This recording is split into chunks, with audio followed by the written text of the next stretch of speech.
I'm John Williams. This is the Columbia River Gorge Discovery Center and the Wasco County Historical Museum near the Dalles, Oregon. It's the official interpretive center of the Columbia River Gorge National Scenic Area. Come on, I'll take you back in time. Oh, about 10,000 years. The U.S. Forest Service, in cooperation with state and local agencies, along with private contributions, have created this wonderful facility. All on one floor, 48,000 square feet, and it's amazingly accessible.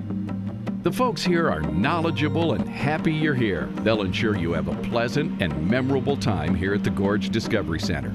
There is admission, so check the website gorgediscovery.org. Every day there are demonstrations and interpretive talks. Here, I'm meeting a new friend.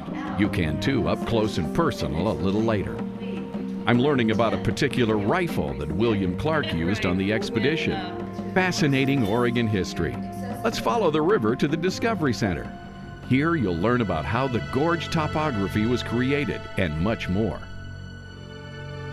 These lands were inhabited by Indian people as long as 10,000 years ago. And look who else lived here 10,000 years ago. Lewis and Clark's expedition stopped near here in October 1805. They made camp just downstream from the mouth of Mill Creek at the Dalles. Learn all about the people who followed their dream for a new life and settled in this magnificent, bountiful land here in the Oregon Territory. Travelers on the Oregon Trail had to make a decision when they arrived at this very place. Put all of their earthly belongings on a raft and hope they could navigate the wild, untamed Columbia River. Or go over the treacherous mountain passes on their way deeper into the Oregon Territory and the Pacific Ocean.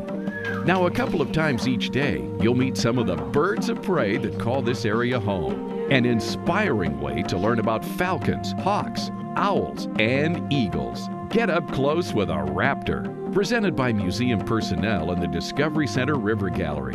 It's included with your paid admission. Across from the Discovery Center is the Wasco County Historical Museum. Painstaking efforts have been made to showcase the area's history, the people, the development, at what cost, both in blood and treasure, missionaries, the development of the railroad, and the plentiful natural resources. Even the little pioneers can get involved with an interactive play area. There's much more to see outdoors, including realistic sites of the first pioneers to Wasco County.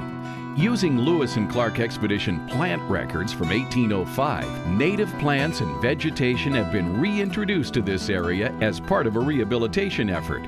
Keep in mind, only a few years ago, before the center was built, this was the site of an old cement plant. Interpretive talks can be heard along this trail nearly every day, presented by the U.S. Forest Service. Stories about the land, the Indian people that first inhabited this country, missionaries, and the pioneers who came across the United States to settle here. Just outside the Discovery Center is the Riverfront Trail. Now, with the exception of the steep entrance here to the trail, this paved path runs along the river all the way to the Dalles, a little more than 5 miles. It's great for wheelchairs and comfortable for those with limited vision. With plenty of disability parking out front and a pickup and drop-off area close to the door, you'll have no problem negotiating the Gorge Discovery Center and the land surrounding it. There's so much to see and do here, and we've only scratched the surface.